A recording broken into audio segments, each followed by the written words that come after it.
My husband had spent 12 years working as a trauma surgeon. Every day his job was to decide who was in the most danger, who could wait, who could not wait another minute. So when his ex-girlfriend and I were both rushed into the emergency department on the same night, and a hospital equipment failure left only one operating room immediately available, I thought he would make the decision he had been trained to make. I thought he would look at the medical facts. I was wrong. He looked at both of us for a few seconds. Then he turned to the nurse. "Take Lydia first." I was lying on another gurney a few feet away. There was a deep pain under my left ribs. My mouth tasted like metal.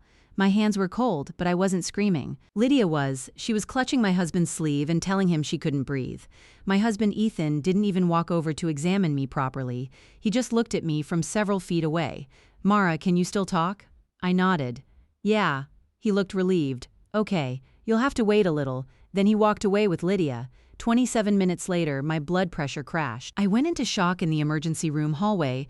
By the time Ethan saw me again, another surgeon had already taken me into emergency surgery. My spleen had ruptured, my abdomen was filling with blood. The surgeon later told me that if they had discovered the bleeding much later, I might never have woken up.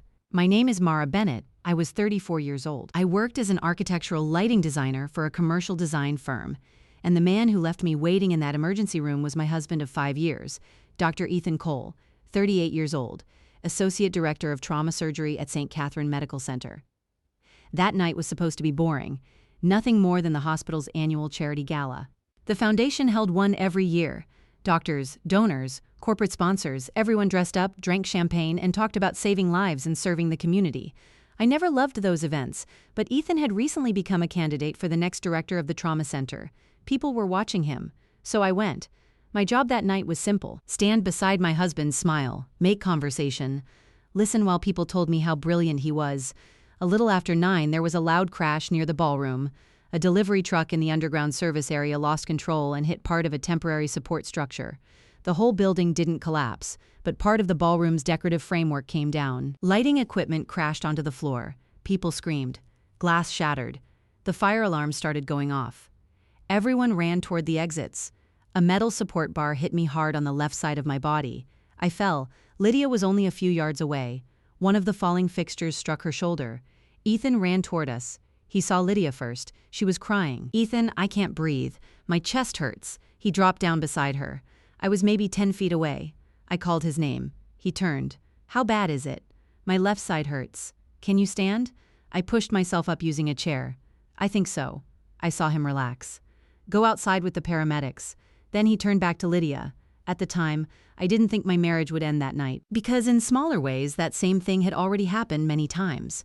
It just had never been dangerous enough to force me to look at it. Lydia Shaw was Ethan's college girlfriend. They had dated for almost 4 years. When Ethan was 22, he was diagnosed with acute leukemia. His condition got bad very fast. Eventually, he needed a stem cell transplant. When Ethan and I first started dating, he told me something I never forgot.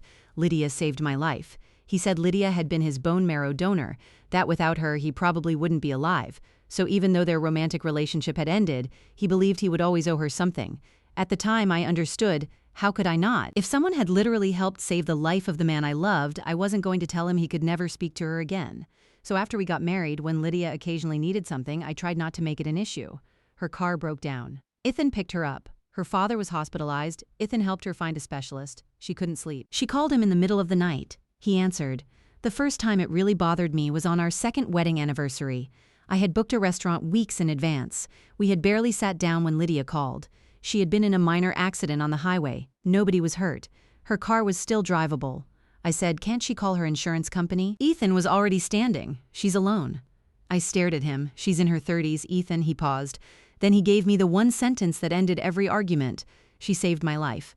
What was I supposed to say to that? So he left. I ate our anniversary dinner alone. When he came home, he kissed my forehead.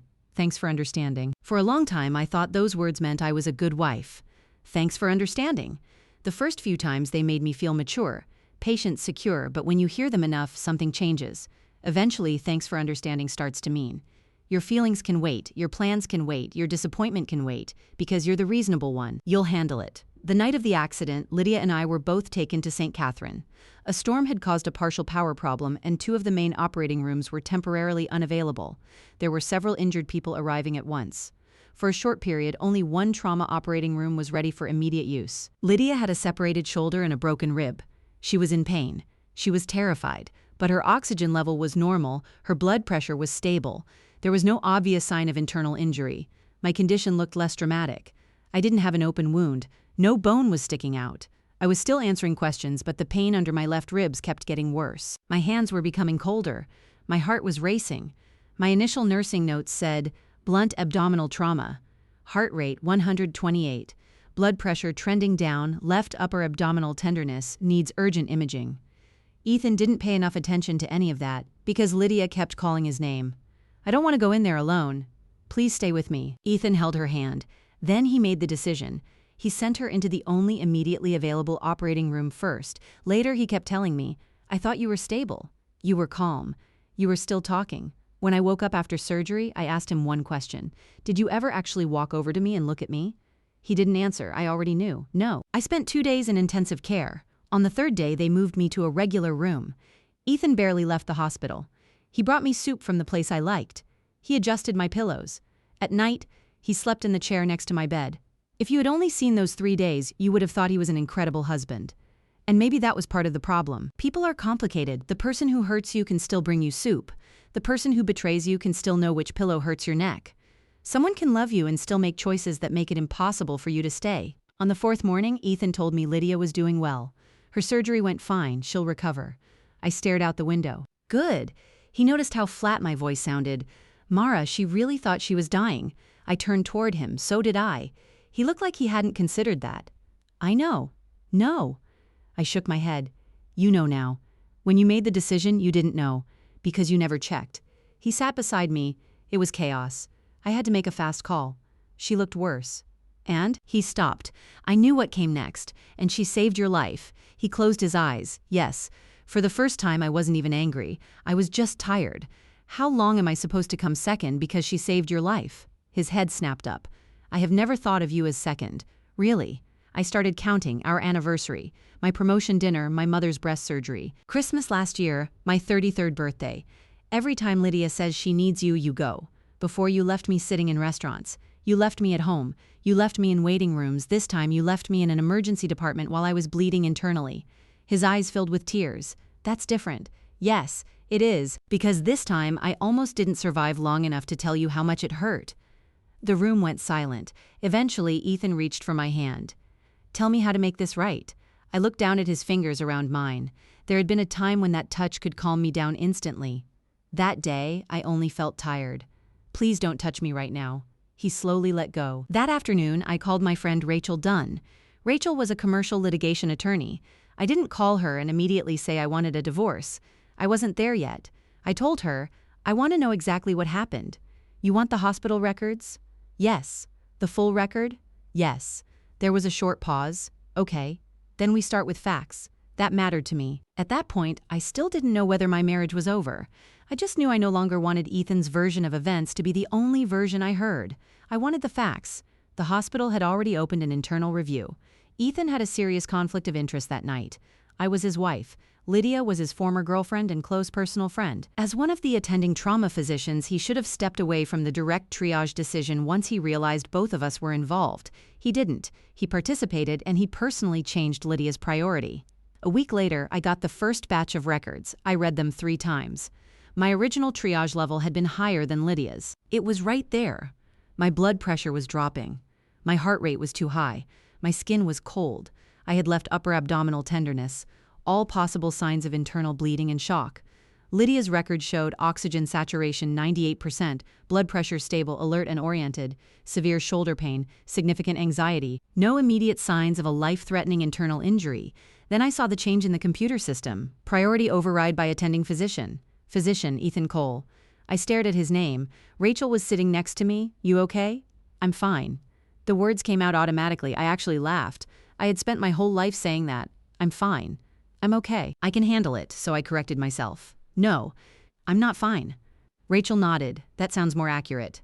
One of the emergency physicians working that night was a younger doctor named Aaron Mills. He had been there when I first arrived. During the investigation, he gave a statement that I read more than once. Mara was extremely quiet, but she repeatedly complained of feeling cold. In a trauma patient, sudden coldness can be a warning sign that circulation is failing. Aaron had wanted to perform a bedside ultrasound on me, but Ethan told him, "She's always like this. The more pressure she's under, the calmer she gets. Take care of Lydia first." I kept looking at those words. "She's always like this." That was when something clicked. Knowing someone can become another way to ignore them. Ethan knew I didn't panic easily. He knew I didn't scream. He knew I didn't grab people and beg them to stay. So when another woman cried louder, he assumed she needed him more. He knew me well enough to underestimate my pain. The day I was discharged, I did not go home with Ethan. Rachel helped me rent a furnished apartment for a few months. Ethan stood outside the hospital and watched my bag go into Rachel's car. "What are you doing?" "I need to live alone for a while. We can talk at home." "I don't want to go home. You're leaving a 5-year marriage because of one mistake." I looked at him. One night may have been one mistake. But now I need to know how many things over the last 5 years were the same mistake in smaller forms. He didn't stop me.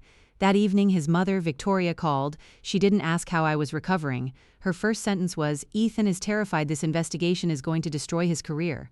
I held the phone and said nothing. "You know, he's not a bad doctor. He lost perspective because Lydia was there. That girl went through a bone marrow procedure to save him. Can you really not understand what that means?" I asked quietly. "What exactly am I supposed to understand, Victoria?" "She saved his life. So? There will always be a special connection between them." I gave a short laugh. "And where does that leave me?" She went silent.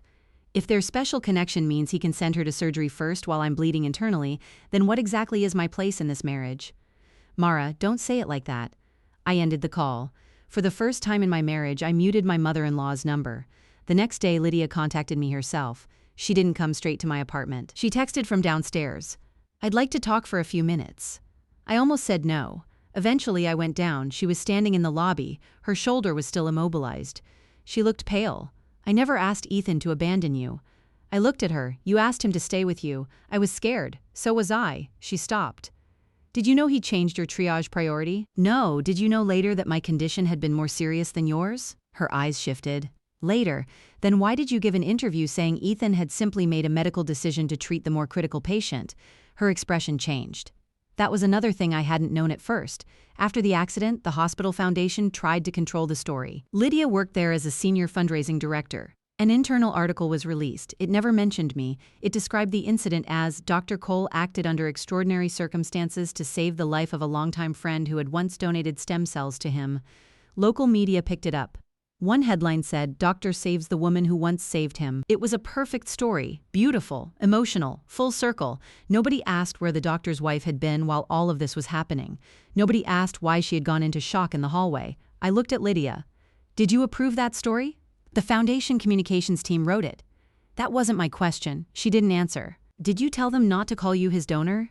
Silence. I understood. She knew what that story gave her: sympathy, importance, a permanent place in Ethan's life. I didn't fight with her. "Go home, Lydia." "Mara, I know you hate me. I don't have time to hate you." And I meant it. I had follow-up appointments. I was trying to walk without pain. I had work to deal with. I had attorneys and hospital investigators calling. I didn't have enough energy to build my entire life around hating another woman. The person who had made vows to me was Ethan, not Lydia. The hospital's ethics investigation became more serious. Ethan was temporarily removed from his trauma center leadership duties. He could still treat patients, but he was not allowed to supervise major triage decisions. The first time he came to my apartment after that, he looked exhausted. "They may remove me from consideration for director." "I know. Aren't you upset at all?" That question stunned me. "Ethan, do you really think I'm the person you should be asking that?" He dropped onto the couch. "You know how hard I worked to get here." "I do. That's exactly why I don't understand what you did." I looked at him. "You've been a trauma surgeon for 12 years. You know better than almost anyone that a quiet patient is not automatically a stable patient. But Lydia cried, and you let go of everything you knew professionally." He stared at the floor. "She has always been a very important person in my life." "Then you should have told me that before we got married." His head came up. "Told you what?" "That our marriage would always have one other person with permanent priority." "That's not true." "Then what is true?" He couldn't answer. 4 weeks into the investigation, something happened that none of us expected. A retired nurse contacted the hospital. Her name was Frances Morales. She was in her 70s. Years earlier, she had worked in the transplant unit at the hospital where Ethan was treated for leukemia. She had seen the news story about Lydia, and something about it bothered her, because she remembered Ethan, and she remembered Lydia. During a video interview with investigators, Francis said Lydia was tested, but she was not the match. Ethan went completely still. Francis continued, "The stem cells came from the National Donor Registry. The actual donor was anonymous at the time." Nobody in the room spoke. Ethan actually laughed once, not because anything was funny. It was the kind of reaction people have when the truth is so strange that their brain doesn't know what else to do. That's impossible. Francis shook her head. "I remember the case very clearly. The old records were pulled. They were still there. Donor identification number, collection center, transport records, dates, everything. Lydia's name appeared too, but next to it was a completely different description. Potential friend donor, not matched." Ethan stared at it for a long time. "But she had a wound on her hip afterward." Francis sighed. "She had a bone marrow sample taken during compatibility testing. That was not the donation used for your transplant." The color disappeared from Ethan's face. "I was watching on a screen from another room, and strangely, I didn't feel relieved. I didn't feel victorious. I didn't think, 'Finally, now everybody knows I was right.' I just felt tired."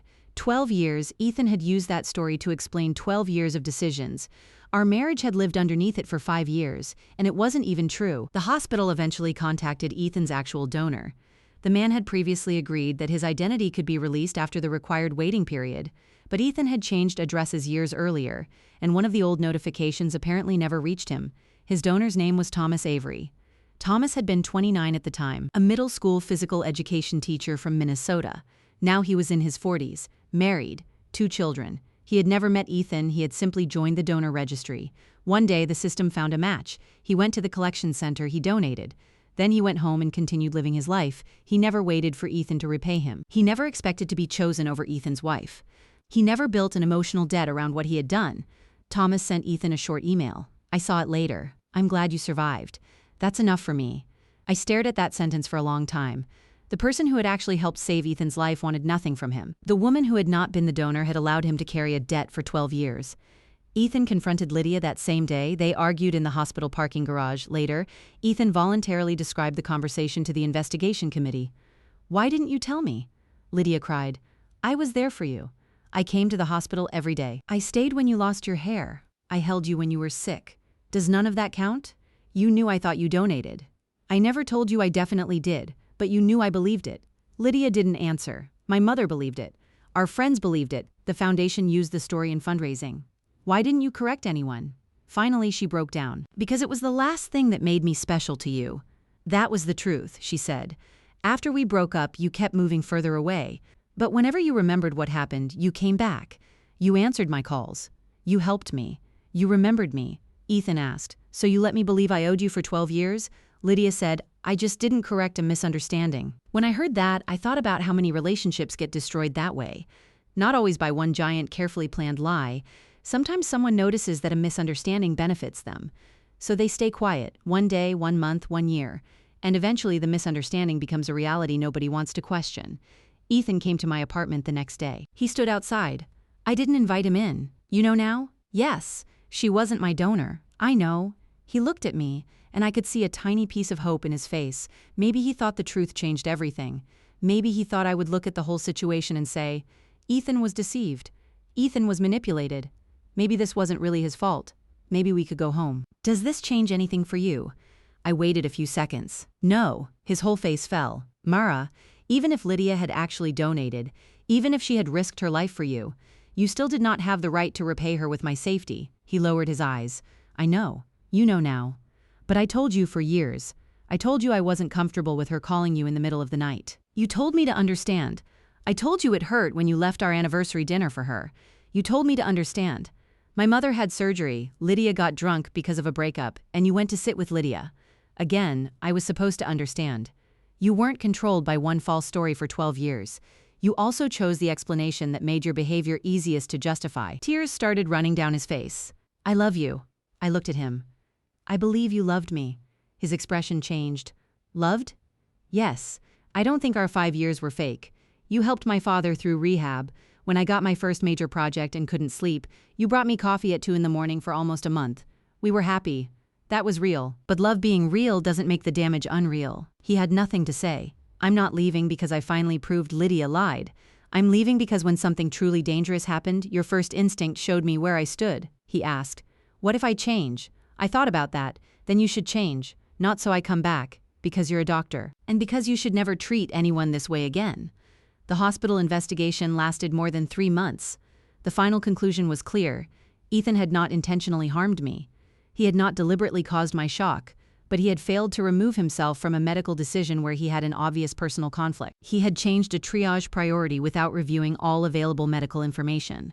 His personal relationship had affected his professional judgment, and that contributed to a significant delay in diagnosing and treating my internal bleeding. The hospital removed him from consideration for trauma center director. His management duties were suspended for 6 months. He had to complete additional ethics and emergency triage training before applying to return to leadership responsibilities. He did not lose his medical license. His life was not destroyed, because consequences do not always mean losing everything. Sometimes consequences mean losing the position you thought was already yours. Lydia's situation was different. The foundation reviewed several years of fundraising material. At least 3 major campaigns had used some version of the story that she had donated stem cells and saved a young doctor's life. Technically, she had never signed a document saying, "I was Ethan Cole's actual stem cell donor," but she had stood on stages, accepted applause, done interviews, and never corrected the story. The foundation eventually asked her to resign. She emailed me once. It was long.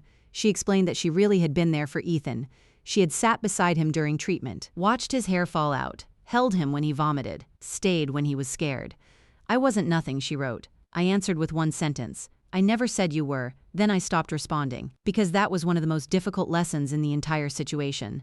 Lydia really had helped Ethan. She had loved him once, she had supported him. That didn't make her later choices right. A person doing something wrong now does not mean every kind thing they ever did was fake. And someone being good to you in the past does not give them permanent permission to hurt people in the future. Real life is rarely filled with perfect villains. Usually it is filled with people making one choice after another. My divorce didn't take very long. Ethan didn't fight over the house. He didn't fight over money. He asked me only once, "Do we really have to divorce?" "Yes, you won't give me even one chance?" I thought about it for a long time. Then I told him, "I gave you a lot of chances. They just weren't labeled last chance at the time." He understood. People make that mistake in relationships. They think if their partner hasn't said, "This is the last time," then the problem must not be serious. That isn't true. Sometimes someone has already given you 50 chances. They just weren't ready to leave during the first 49. After the divorce was final, I went back to work full-time. Before the accident, my company had asked me twice to pursue a partnership position. I had turned them down both times. The job required more travel, more evening meetings, more responsibility. Ethan worked nights, weekends, emergency calls. I always thought one of us needed a more predictable schedule, so I made mine smaller. I called it teamwork. Eventually, I realized real teamwork means both people adjust sometimes, not one person permanently shrinking their life around the other person's career. When my company asked me a third time if I wanted to pursue partnership, I said yes. I started taking larger projects, airports, schools, community medical centers. Eventually, our firm was hired for the lighting design of a new pediatric rehabilitation hospital. The lead architect was a man named Daniel Ross, 37 years old, divorced once, no children. The first time we met, he knew nothing about my marriage, nothing about Ethan, nothing about Lydia, nothing about the accident. To him, I was just the lighting consultant. During one design meeting, he pointed at part of my plan. "Why don't we use brighter lighting here?" "Because it's a hospital, not a shopping mall." He looked at me, I continued. "Brighter doesn't automatically mean more comfortable. The patients using these hallways may already be overstimulated." He nodded. "Okay, and that was it?" he asked. I explained. He listened. It sounds almost ridiculous that I noticed something so simple, but I did. As the project went on, Daniel and I spent more time together. He wasn't the kind of man who appeared at my apartment holding 100 roses. He was actually a little boring. One night, we were working until almost 10. He looked at the clock. "Do you want to get something to eat?" I looked at him. "Is this a date or a project dinner?" He seriously thought about it for 2 seconds. "What would you like it to be?" I laughed. "Do you always need everything this clear? Important things are usually worth asking about." I remembered that our first official date was at a normal Italian restaurant. Nothing fancy. Halfway through dinner, Daniel's ex-wife called. My whole body tightened. The reaction happened before I could control it. Daniel answered. They talked for maybe 3 minutes. Then he hung up. One of her tax documents was accidentally mailed to my old address. I looked at him. "You don't have to explain every detail, I know, but you looked uncomfortable when my phone rang." I froze. He had noticed. He didn't wait until I got angry. He didn't wait until I accused him of something. He just noticed my face change. "Do you want to talk about it?" I shook my head. "Not tonight." "Okay." And he meant it. He didn't ask again. That night, I realized something. Safety in a relationship does not mean someone constantly proving they have done nothing wrong. Sometimes safety means being able to say, I don't want to talk about this right now. And knowing the other person won't punish you for having a boundary. Daniel and I moved slowly. For the first 3 months, he didn't have a key to my place.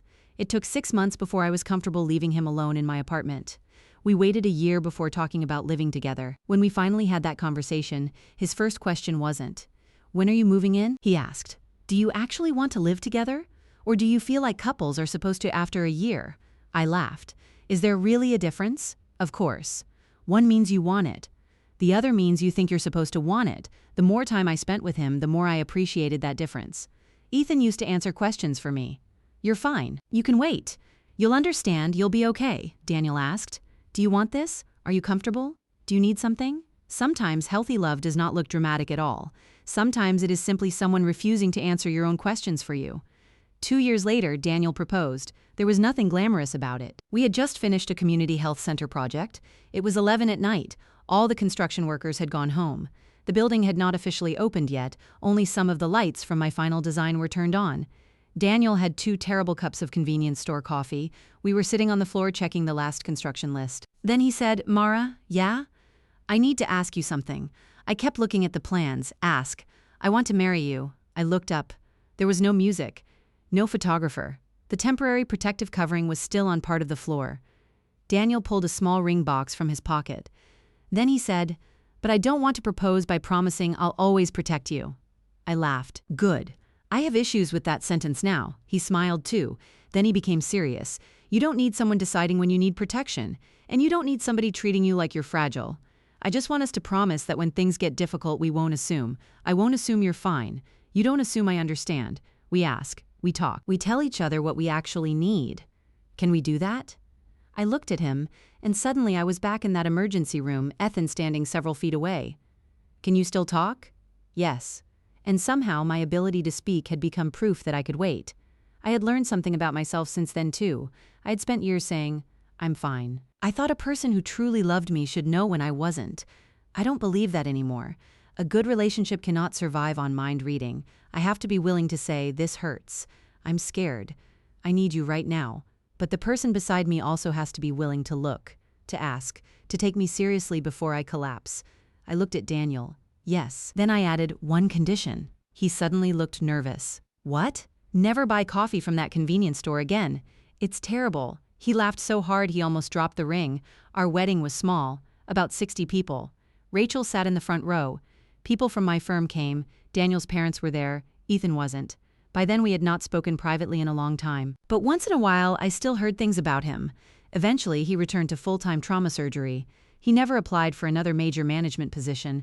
Someone told me that when he trains young doctors now, he often tells them about an anonymous case. One patient was quiet, another was panicking.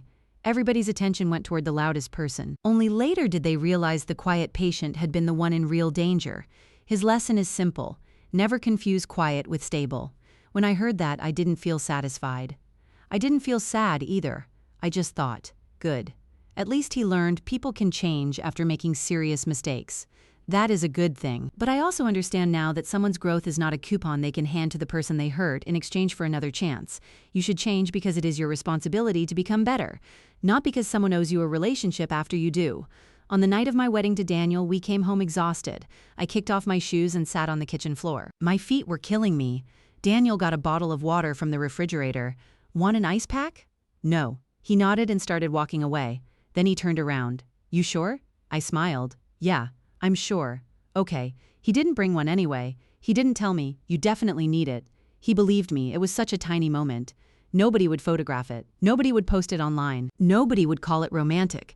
But it reminded me of how much my definition of love had changed. I used to believe the greatest proof of love was how big the gesture was, how far someone would travel, how much they would sacrifice, how dramatically they would show up. Now I think the quality of a relationship is usually decided by much smaller moments. When you say something hurts, do they listen? When you say you're uncomfortable, do they tell you you're overreacting? When you say you can handle something, do they still take one more second to check whether you really can? When you say no, do they stop? When you get quiet, do they assume you're fine, or do they look at you? That is what a relationship actually looks like. Someone once asked me, if Ethan had sent you into surgery before Lydia that night, would you still be married? I've thought about it. Maybe we wouldn't have divorced that night, but if nothing else had changed, I think our marriage would have ended over something else eventually. The operating room didn't suddenly destroy our relationship. It simply made a problem that had been there for years too big for me to ignore. Lydia needed him. I waited. Work needed him. I waited. His mother needed him. I understood. His career was more demanding. I adjusted. Everyone thought I was so mature, so independent, so easy to be with. Eventually, I learned that easy to be with can become a dangerous role. People know you don't complain, so your needs get pushed back.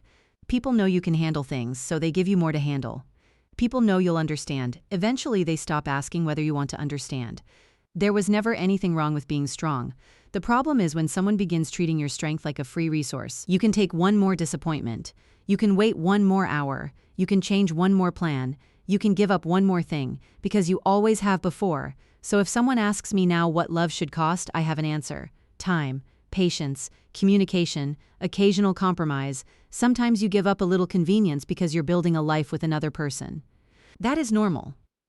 Love should not cost your safety. It should not cost your dignity. It should not cost your judgment. It should not require you to shrink your career. And it should not demand that you always be the last person considered. That price is too high. Lydia spent years believing Ethan owed her his life. Ethan believed it too. But the lesson that stayed with me came from the man who had actually donated the cells that helped save Ethan. Thomas. He wanted nothing. He said, "I'm glad you survived. That's enough. Real help does not become a bill that can never be paid off. And healthy love shouldn't work that way either. If someone constantly reminds you, look at what I did for you, so you should stay. You should forgive. You should understand. You should sacrifice. That isn't love anymore. That is debt collection. Healthy love is not an IOU. It is two complete people sitting at the same table and still being willing to ask each other, how are you really doing? What do you want? What do you need? How do we handle this together? The night of the accident, I almost lost my life. Later, I lost my marriage. For a long time, I thought that made that year the worst year of my life. I don't anymore, because that was also the year I finally stopped answering every question with, I can handle it. I learned to say, I don't like this. I disagree. I need time. I need you. I don't want to continue. And I learned what it feels like when the person across from you responds, okay, instead of, you should understand. I used to think a mature woman was someone who could handle everything alone. Now I think maturity is knowing when you can handle something yourself, knowing when you need to ask for help, and knowing that if someone constantly leaves you last because you're strong enough to survive it, the problem is not that you're hard to love. The relationship has simply turned your strength into the price you pay to stay in it.